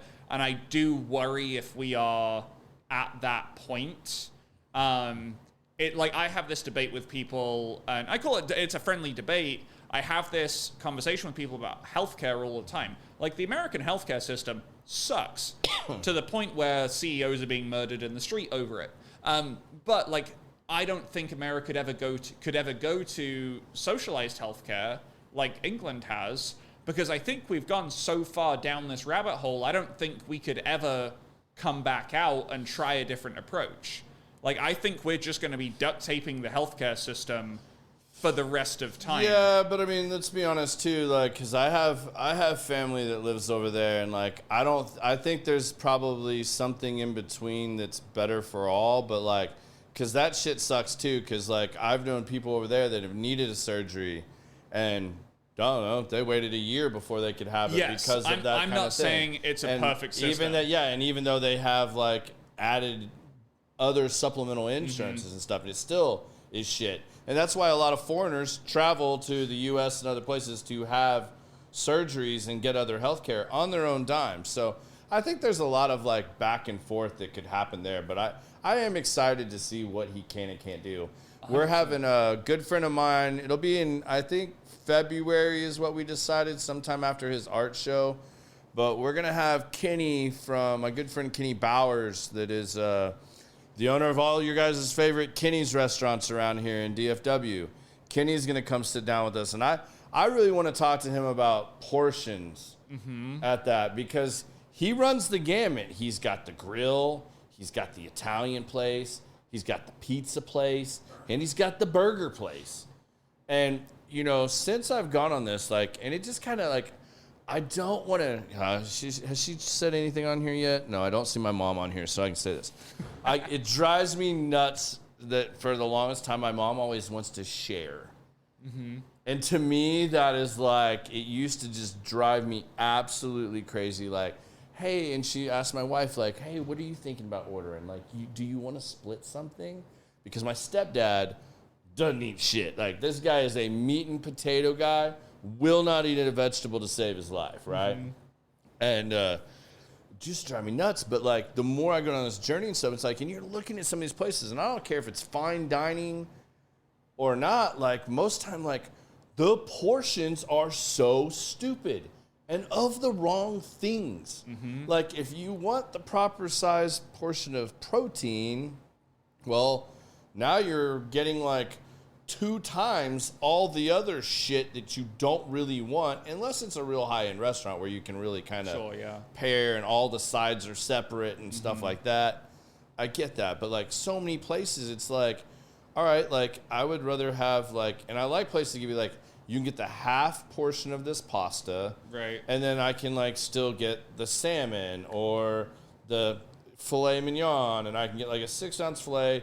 I didn't have to get the dinner-sized pasta. And it's like, they bring you a pasta bowl, like, that whole ashtray is like the half portion. Yeah. Like, are you kidding me? Like, I could eat that for 2 days.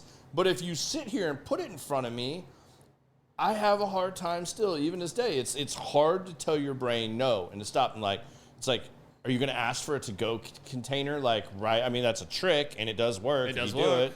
That like, can I have a to-go container? And you just like, go ahead and put it over there, put it to the side, out of sight, out of mind. I mean, you can do those things, but like, I wonder, like, and people would probably pay about the same, but I mean, I'm sure there's others that would bitch and moan, like, I paid $40 for this steak and it's 8 ounces. Yeah.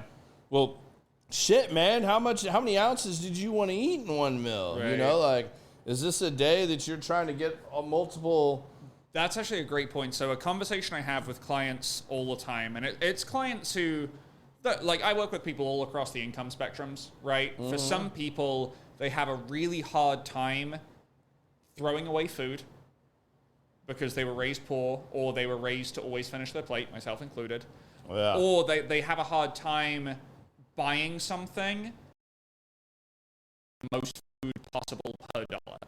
Yeah, that's a big mental roadblock that a lot of people get into, and the way I combat that as a coach is I'll say, on the throwing food away, the question I always ask is, do you get reimbursed when you eat it?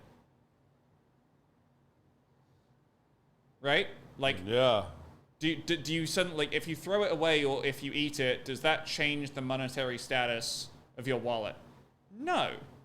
What happens is, like, people have a hard time throwing away food that they've paid for, but they've already paid for it. It's a sunk cost. All you're doing is you're costing yourself a second time by eating a bunch of crap for a second meal. So that's how I kind of combat that from a coaching point of view. And then, like, the food per dollar thing, it's like, okay, well, if you buy this really high calorie, high serving, high calorie density meal and you eat it, eventually enough of those are going to accumulate where you have to spend money to fix the problem that meal caused. Whether it's hiring a coach, whether it's in healthcare, whether it's in quality of life, whether it's in years of your life, that cost comes somewhere. So you either pay a little bit more now, or you pay the same amount and you get slightly less food, or you eat the 2,300 calorie dinner pasta plate and you're paying for that, A, tomorrow with how you feel, because you'll feel like shit. And then B, you're going to pay for it down the road in terms of fat accumulation, which then makes you feel worse, which then makes you greater joint, like all of these things. Yeah. And it's a hard one to overcome, but you do have to overcome it if you are going to be able to live a long, healthy life. You know one of my tricks too with pizza now? I'm going to share this with you. So I have found a pizza place that I love when it's fresh and hot. But it sucks reheated. Perry's Pizza. Perry's is amazing. Hot, fresh, eat it. But as soon as it gets cold enough, doesn't reheat well to me. And I haven't tried sticking it in the air fryer or anything like that. But once it goes cold and I've ate my pizza and I walk away, I'll just leave it out so that it gets like cold on the counter and whatnot. And like my wife will save some of hers sometimes, but like usually she gets something on hers that I don't want to eat. So like I'm safe there. Yeah. Like not picking the black olives off and eating the black olives, like not doing that. So good. And then I take mine, throw it in the dumpster. There you go.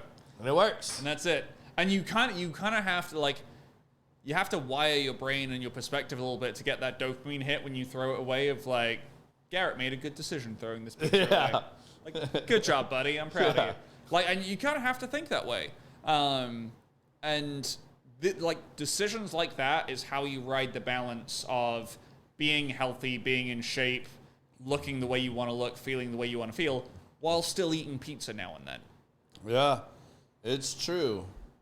I mean, I think the only thing, and this is funny, I like your point here, because this is one of those other ones where I see you commenting on it all the time, and like it's one of your posts, like aside from your playing with the largest balls one. They were some big Red Bulls. Everybody seemed to really love that one. I was like, damn, he got some serious clickbait out of that one. 100%. I was like, I was expecting jingle balls or jingle bells, and like I was like, no, big Red Bulls. Good one, Alex.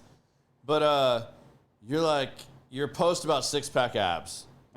You know, like, and you're a pretty big advocate of it. Like, I know what it takes to get that, and like, I don't think the risk reward is there anymore. So like, I'm content just being where I'm at. Whereas like, I'm like, God damn it, I'm about to be 45 again, and I'm getting so close. I was like, by summer, I'm going to do this. Damn it, like, come hell or high water. And spring may really suck. But like, you know, sometimes I think it's too like have that goal, but like make sure it's realistic. But like sometimes you need one of those crazy goals too. I don't disagree. And now, like, do I think I'm going to be able to maintain that for a really long time? But like, also once you get closer to that, and really it's the percentage of body fat down, that like now you can actually eat a lot more because you're burning so much more. So the 6-pack ab thing is interesting because I have no issue with people setting a goal, getting a 6-pack once, taking a bunch of pictures, being happy, framing it above their bed, on their ceiling, whatever, you know, whatever you want. And you have some weird friends. You're one of them, dude. You're one of them. But maintaining that lifestyle requires a level of sacrifice that I just don't think is worth it. There are some people that get such a level of satisfaction from being in that shape that to them it's worth it. But that's the 0.1% of people. You're better off if you want to go and get it once. You know, go there, get the t-shirt. It's like Disney, right? Like you go once, you spend 10 grand, and you're like, that was amazing. I never want to do that again. Yeah. Like that's kind of the attitude I take towards it. But yeah, generally my message is like, 6-packs aren't worth it. Yeah. Like we talk about like value added, right? We talked about that with drinks earlier. Yeah. It's like realistically, how much does your life change with 6 visible abs compared to 2? all that happens is you're more hungry and you're more irritable. True. And you can take some badass photos, which Yeah. again, go do it once, get the photos, and you can show your grandkids that granddad was in great shape once. Yeah. Amazing. Did he just But, call like, me to- that old? Damn. Jesus, bro. No, you made me laugh a minute ago when you were talking about the pictures. I'm going to tell a funny story on myself just because you guys will enjoy it and you made me think of it. So you might be too young for this, but I know you've seen these pictures for sure. Do you remember when like Schwarzenegger was winning all of his Mr. Olympians? Yeah. And there was like, and he did the big thing for Bally's. And you may not remember these exactly, but there was like 7 posters. And it's the 7 iconic moments from all of the 7 Mr. Olympians. Okay. When I got back into my workout journey in my early 20s, like I found these on like eBay. Like a guy that owned a Bally's had just boxes and boxes of these. And I got them like still in the original poster roll. I had them all framed and matted, you know, like got them all done. Well, at the time, I was living with some guys, had 2 roommates, and the only place I had was my like room, and like I put these like all around my room. Like I was working out, and like they were motivated for me, man. Like I Yeah. thought Arnold was the shit, right? Yeah. But that was their running joke, man. They'd come in and fuck me like, you know, Arnold sees everything, right? Like, does Arnold watch you do everything? And it was always this whole like running thing. And I was like, God, I hate you guys. You made me think of that when you said about taking the pictures and hanging them all up everywhere. Hey man, we've all got stuff that we're not thrilled to admit happened. It's okay. It's okay. But you know, I think that stuff works short term. Like put a picture of you that you don't like on the fridge. It works short term. It's probably not great for your mental like self-esteem, but like it'll help you get in shape. Like I joke with people, shame works. Shame doesn't work for a lifetime, but like shame works for like a little bit of time. I mean, it might be enough to get your ass in gear. I mean, I know that's what started it for me before I was 40 and before COVID happened, where I had like my 2-year layoff. Like literally it was somewhere around like 37 or 38. And a friend of ours, we were jumping off the cliffs out at PK. And I didn't think I was that out of shape, but have somebody below on a boat, like 40 feet below you or more, with a badass camera, takes pictures, like live action pictures of you jumping off the cliffs, and watch what gravity does to your gut. You think bloating or something like that looks bad? Oh, I promise you, it's way worse. And she posted this shit like all over her like weekend trip experience from like on her like Facebook or whatever. And man, when I saw those pictures, I was like, Jesus, bro, like you Time to do really something. need to get after it. Like that's unacceptable. Like, and you know what? And like I got her to take those pictures down, but I also got her to send me a couple of them. And I kept a couple of those. And that's seriously, like, I had it, like, starred in my phone where I could go to that easy.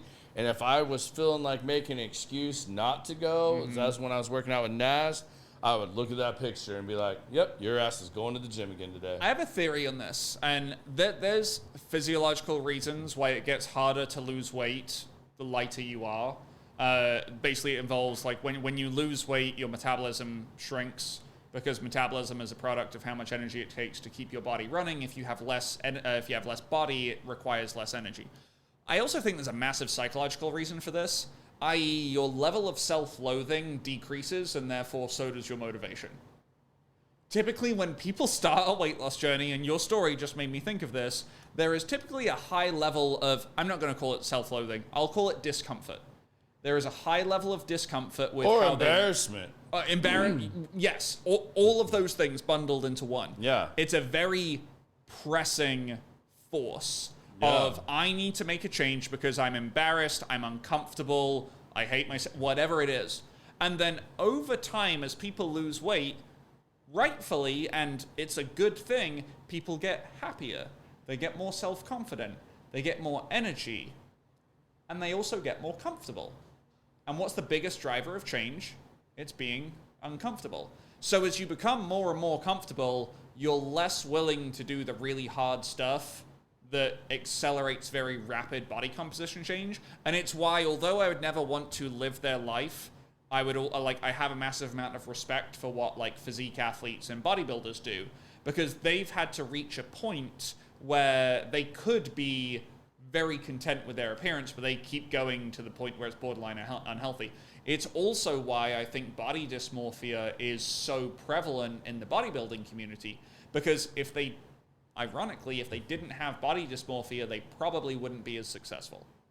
And that's a horrible thing to put out there, but I think it's probably true. Like, if you didn't have that I'm not big enough, I'm not ripped enough mentality, you probably wouldn't do the crazy shit it takes to go and stand on a stage. Yeah, but I mean, I think that happens even on a like more micro level too, because like unless you're doing things to like physically taking your measurements, that's why I said that's like so important. I got a perfect example. I've always felt like I have chicken legs. Mm-hmm. Like, and you know, granted, I don't do a ton of like leg stuff. Sure. Like, I don't do big squats and stuff like that. I do sitting leg presses. I do, seated leg extensions, stuff like that.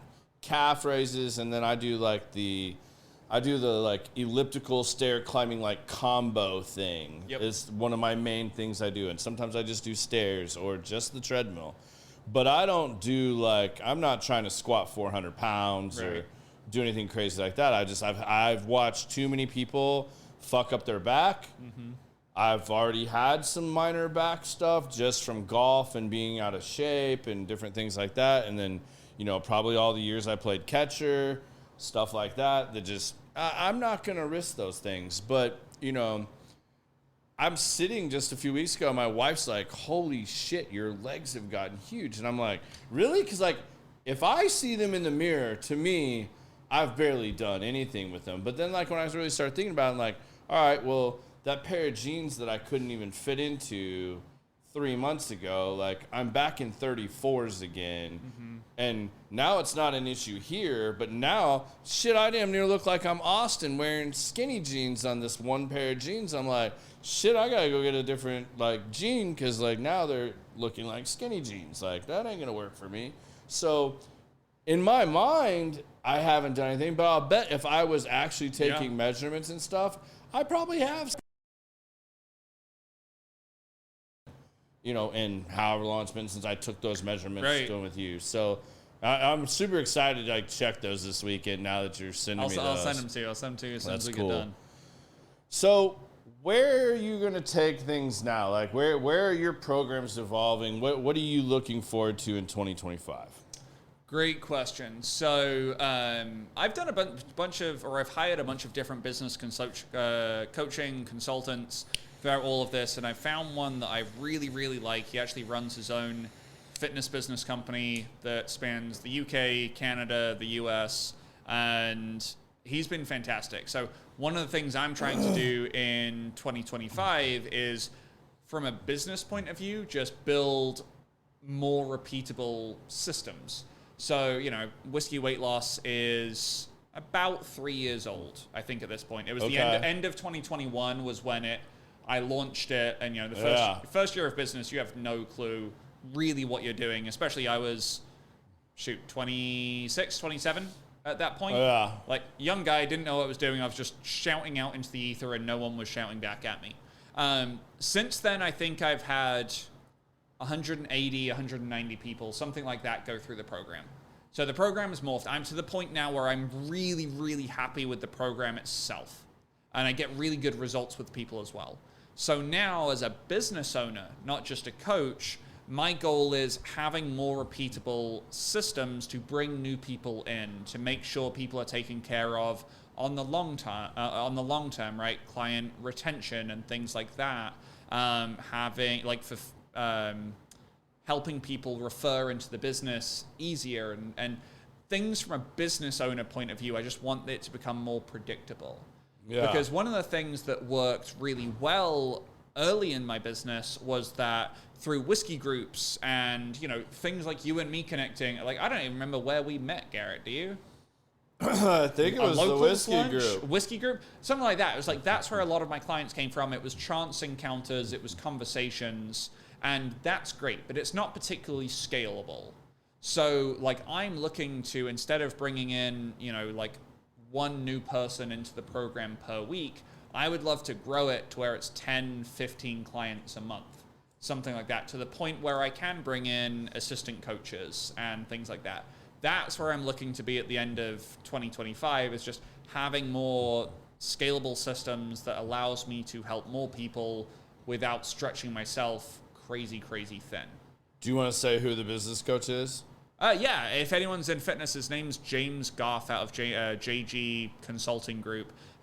Dude has a fitness business that makes about $200,000 to $300,000 a month in revenue, which in the fitness business is wild. That is just not very common. Yeah.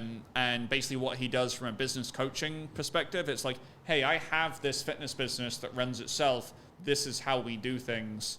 I will teach you to do exactly what we do. Yeah. And the wonderful thing is, it's not cold outreach. It's not, anything that feels gross. This is how to optimize organic outreach. If you want to run ads, this is how to do it. This is how to get people to know, like, and trust you in the most easy, non-sleazy way possible. And it's just a connection of, you identify the person that you help the best, and then how do we find more of those people, and how do we get them to trust you as quickly as possible? All right. I have 3 for you that you should check out. And we can probably kill 2 birds with 1 stone. And if you want to go next year, because I said I'm going to try to go next year, and this is way more for people like you, but I know a lot of people in this industry, and like, I want to go just because some of the people that I know spoke at the last one were at the other event I went to, and I learned phenomenal information from them. One is, are you familiar with Bedros Keuilian? I'm not. Look up Bedros Keuilian. Okay. Bedros is badass. Bedros does Fit Body Boot Camp. Okay. Which is the largest franchise of its kind out there. And he's the original guy from Fit Body Boot Camp. I think you would dig Bedros, his message and stuff. I went to his BK Live in Scottsdale this summer. Amazing. And I wish I could remember some of the other people's names, because you would probably know some of them, but that's also where I saw Ali Gilbert speak. And she runs an event that's getting bigger and bigger. And I almost went to it. I wish I had. I could have gotten like a free ticket. It was just airfare, hotel, whatnot. Yeah. I could have gone as part of the BK Live thing. But she runs Silverback Mountain. I think you'll dig some of that too, and it might be good stuff you can mix in. The other one, and I'm going to send you a link. I'm going to send you an invite to his newsletter, because this is one of my good friends, and I'm actually going to try and go up and see him early next year, is Dr. Sean I'm going to mess up his last name. Pashush. He's going to kill me for this, but or give me shit, one or the other. But he runs Active Life. Okay. And he has some amazing stuff, and they're just getting back into their coaching and like doing some of their stuff. He runs an amazing facility up in New York. I think you would vibe with him really, really well. And his is kind of he focuses on the more of being able to work around pain, getting through those things and stuff like that.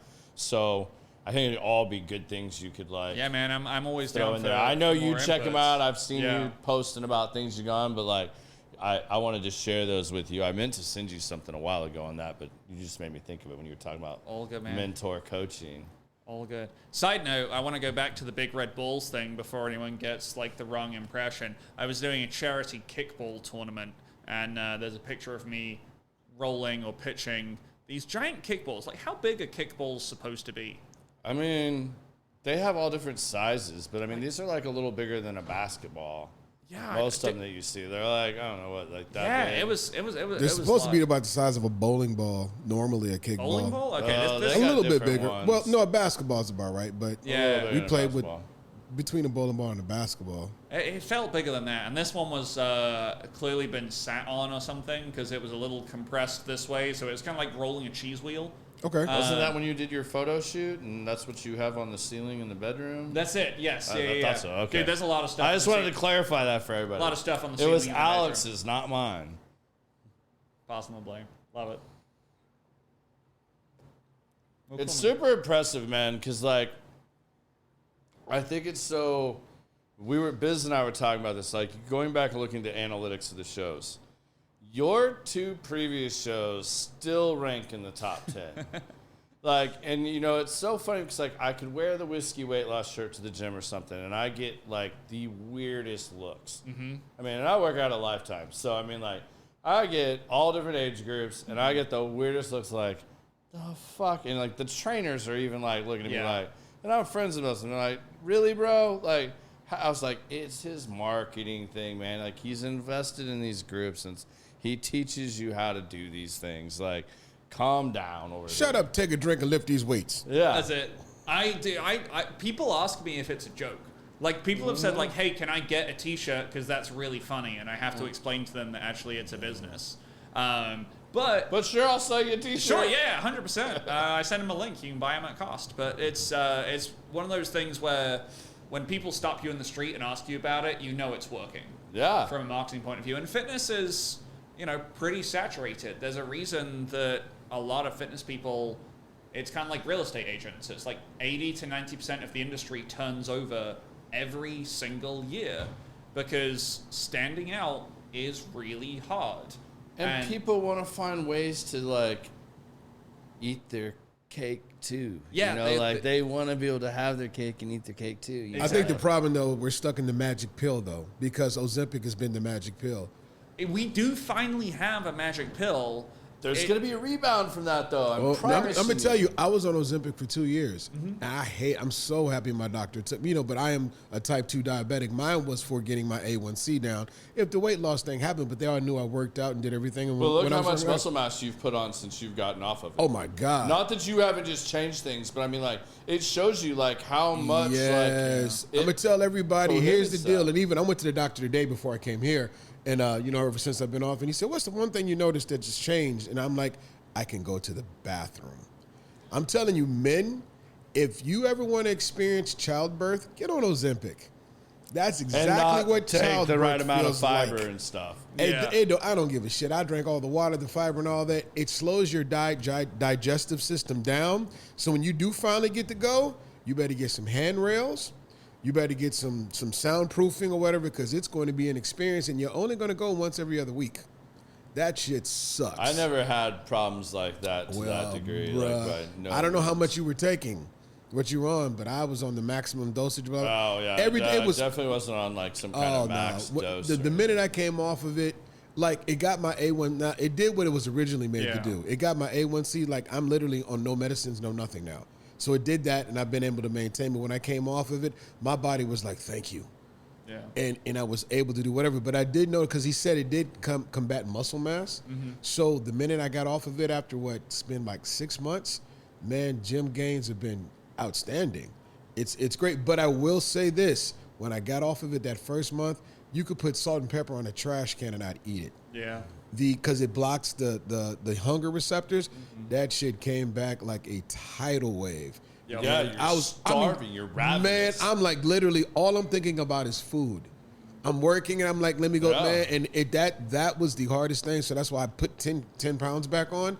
But now I'm starting to get it back under control. I think people are going to have to be coached in another way. Like, it's going to be a whole nother segment of what he's going to do. Because if you didn't have an Alex like I did before I did that, and then you get those hungers, you're doing all those things, and then you start seeing how fast. I mean, like, man, the 191 back to like 210, that happened in a matter of like 2 weeks. It happened for me. And I was still going to the gym. Yeah. Like, it wasn't like I changed that much stuff, but like I had to really quickly like get a grasp and go like, all right, reset. Like, what was I doing before this? Like, what little things did I have to do? All right. Make sure you're cutting out these condiments, watching how much vegetable oil is going on. But Alex never makes you feel bad. Every time we would have our Monday call, he would, I would almost dread it because it'd be like, okay, shit. I I did this, this, and this. He said, okay, that's okay. So now let's try this. I mean, like, you never made anybody feel bad when you mess up. Or if I said, I had peach cobbler this weekend because my wife made it. He says, okay, was it good? I'm like, yeah. He said, okay, cool. Did you eat a whole bunch? I said, I just had a taste. And he said, okay, well, then you're all right. You know, put a couple extra steps in next week and let's balance it out. Like, you never made anybody, I had no desire. Some people would take advantage of that. Sure. Oh, well, shit, yeah. Well, Alex said it's cool. Let me go and add a couple or what. I never felt that way. Well, he will get in your ass, too. Like, trust me. Like, Garrett, let's back up on that just for a second. Phrasing is important. Yeah, you were talking about big balls. No, he doesn't do it in a negative way, but it does say, so, you know, here's the results of what if you keep going down that path, you're going to negate all the work you've put in. Yeah, you know, and then when you have to take your pictures and send them in, and you're like, you know, like, okay, I'm in the mirror, like, okay, let me get this right angle here. If I suck in a little bit there, if I let it loose there. He's not beating you up. No, it's encouraging. He won't beat you up, but he will have the tough conversation with you. He holds you accountable. If you repetitively do something or say you won't do something, like, he will in the best Alex way and make it into a joking manner. I will give you the line that I'm not angry, I'm just disappointed. Yeah. He'll like motherly slap you around a little bit and like get you back on track, but he'll make his point. And you'll be like, all right, man. He's like, are you still happy that you've lost, like, you steadily losing a pound a week? You had weeks where you were losing 4 to 6. Like, so you have this goal. Like, is this goal changed for you? And he'll just like redirect it and point it back out to you. And, I think the biggest kind of lets you make up your own mind, but he'll be like, all right, like, that wasn't the end of the world, but like, hey man, like, is this something you're like going to buck the system on consistently? The biggest thing I learned from whiskey weight loss was accountability. I got like 7 people now with iWatches, and so when everybody finishes a workout, everybody, okay, bet, you know, where you at, man? You ain't hit your workout, you ain't done this, you know, that. Or if everybody's closing their rings every day, but you just keep the accountability. And now the biggest things out of all this, food, exercise, all that, consistency and the habit. You know, even off the program, I've never left it. I've never done like you do a full body. I went back to my splits a little bit, but I do a full body workout day twice a week. But I still do my splits, but so I don't not miss legs, add in the cardio. But it's the accountability and the consistency, and now it's just habit. I know when I drive, even in the summertime, alarm clock, I still get up every day, 6:30. I still get up, go to the gym. Even when the kids don't have to go to school, I still go. Yeah. You know, and it doesn't stop because it is the consistency that gets you to the goal. And when you stop focusing on the goal and focus on the daily process, then the goal just shows up. And like, damn, Biz, you want my job? No, I learned that shit from you. No, I know. You're repeating it so back. I'm like, dude, you don't watch the Biz Daily Motivationals, man? Like, he's putting out fire. But every day I do it. It's literally after I get out of the gym, I put my phone on the steering wheel, and I say what's on my mind, but it's literally every day. And if I miss a day, it's not because I didn't go to the gym, because I had to get somewhere, but that's the consistency. And like I said, you notice the goals. You notice, like I said, hitting the 315. That just showed up. Not doing that shit ever again. But you keep on going, and the biggest deal is when somebody that hasn't seen you in a long time, damn, man, you look all right. Goal hit. You know, I went shopping for some clothes today. Bam, still ain't got to that 34, but the 36s aren't snug. So I'm not mad at that point. You know, when you can start wearing slim and athletic fit instead of regular. Yeah. You know, because it makes you look all right. Those are the small attaboys that you get, but then you have to like, okay, cool, whatever. Get back to the consistency, or maybe ante it up just a little bit. So let's level up. So I keep a diary every day, and I write. And like today when I was in the gym, I looked at what I was lifting, and I kind of went back by about 4 or 5 weeks, and I'm like, okay, well, shit, I need to go, let me add 5, 10 more pounds to this, because now this is easy. And you keep on, but the biggest thing is looking back at the diary, not at the numbers, but how many pages I filled up. That's the part that's like dope. You know, I got a book that's like, she's 80 pages in. And I do it every day. I mark it down. You keep it. And it's just the dopamine of filling that book out, putting in the reps, doing all that. So that dopamine is a positive thing. And just keep it going. You know? Dude, that's awesome. You guys make me so fucking happy. The shit started when you showed up on that first episode, man, for real. But we didn't know who you was, what it was. We was like, whiskey weight loss, what it is. And then I got a chance to spend time with you on your whiskey side. Right. Because I got a chance to do a couple photo shoots with you. Yep. And then I did the tasting at your house. Yeah. That shit blew my mind. Well, I mean, in all honesty, too, like, The first episode, that was more like me kind of vetting him. Like, Oh, I hadn't yeah. even started your program yet. We were talking about it, and I was planning on it, and I had made plans to, but that was prior to me actually starting the program. Yeah. And you were And on then it when for you like came- 4 weeks, and then I was like, I want in. I want, because I seen your not your results yet. I just seen your motivation. You're eager. Like, and I then, got it like, today. the second time he was on here was after I completed his program. Yep. Yeah, that sounds right. Roughly thereabout. And then, obviously And today, now, follow back Still up. going. Yeah, Yeah. keep rocking and rolling. All right, before I forget, because we're gonna have to wrap this up, and I'm sure Alex will be back here again someday. Like, he's got a running track record here with Common That's it. Sense, the podcast. Because, I mean, we're talking about common sense. Like, there are coaches, and then there are coaches, and it doesn't matter what avenue it is that you're going down. Like, find one that's gonna work for you. Find one that can, like, help you with the goals you want to achieve, and find one that, like, looks the part, acts the part, does the part. I mean, are you going to take whiskey weight loss advice from a guy that's sitting over here at 6'2" and 400 pounds? I would hope not, but, like, you got to use some common sense. Would you spend $200 or $300 or $400 or $500 on a plate of food that'll kill you, or would you spend that same amount of money on something that's going to make you better and live longer? Yeah, I'm and just you know saying. what? Let's be realistic too. And, like, I'm not going to say this to, like, say that his program is not expensive enough. Well, or I'm that not want to it's- say about money. I'm just saying, just look at life. Or even to Anything, talk you about have the to money part invest of in it. something. I mean, he's got scholarship programs he's doing. He's got all kinds of stuff. I mean, like, if you are really there and really wanting to get after it, like, Alex will work with you. And I'm telling you Facts. right now, if you go around the Metroplex alone, price out some different programs. And you don't even have to live here in the not Metroplex at to all. be a part of his program. I've told some family members this and stuff like that. He can work with you remotely. So, like, you don't have to physically be here to do his program. And if you check this out, like, throughout, like, he is not the cheapest and he is not the most expensive. Like, there is a wide range in this. But what you can see is he has results. And you go on his page or look up his stuff, he has plenty of clients that'll show you. And, I mean, I haven't seen a bad review. I haven't seen somebody that's just bashed you on one of these things. Like, No.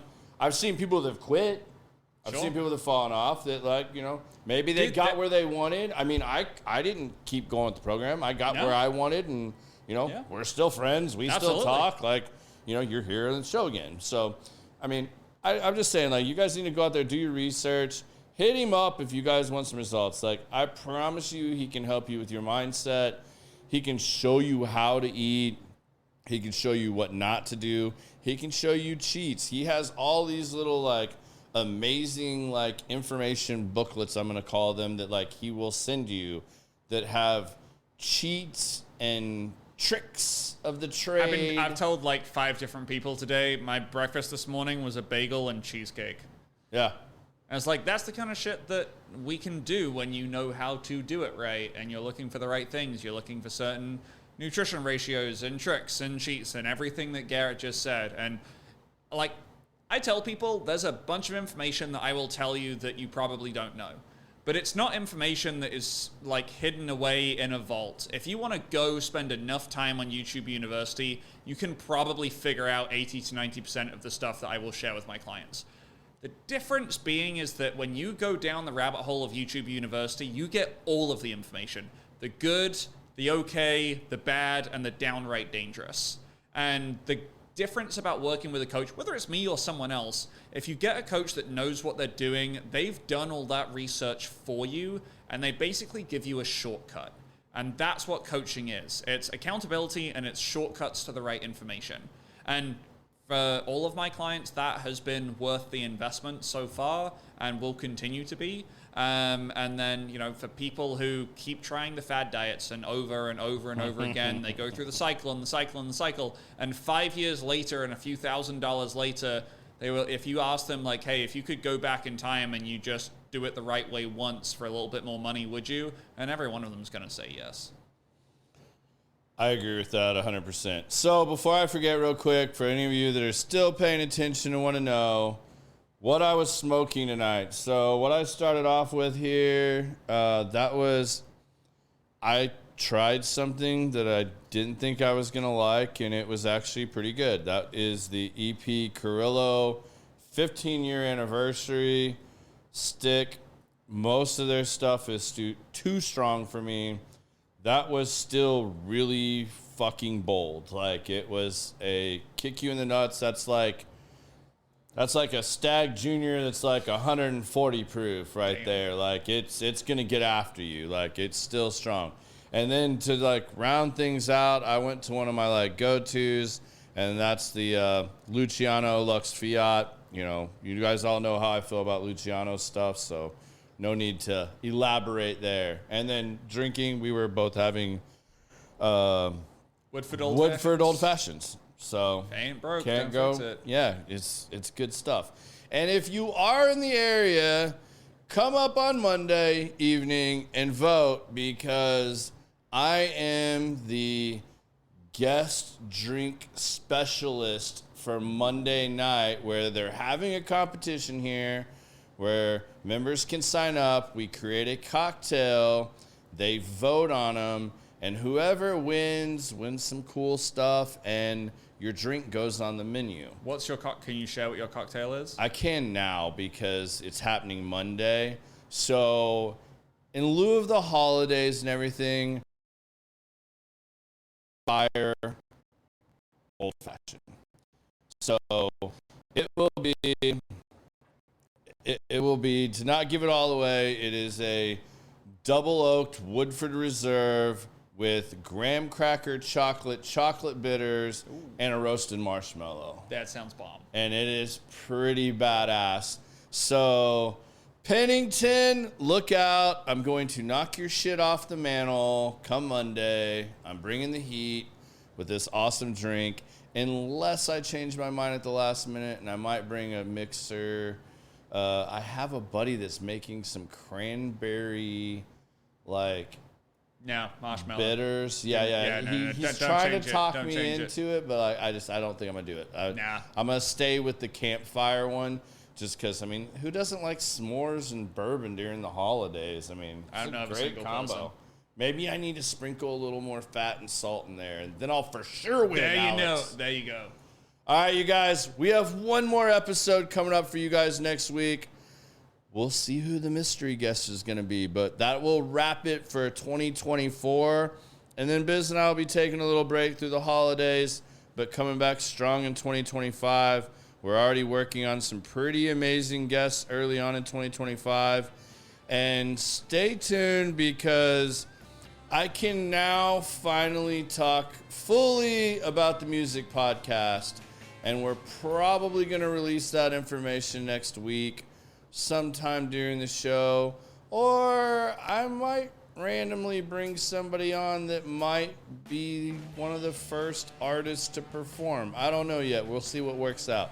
But you guys, thank you for joining us. Peace. Have a good one.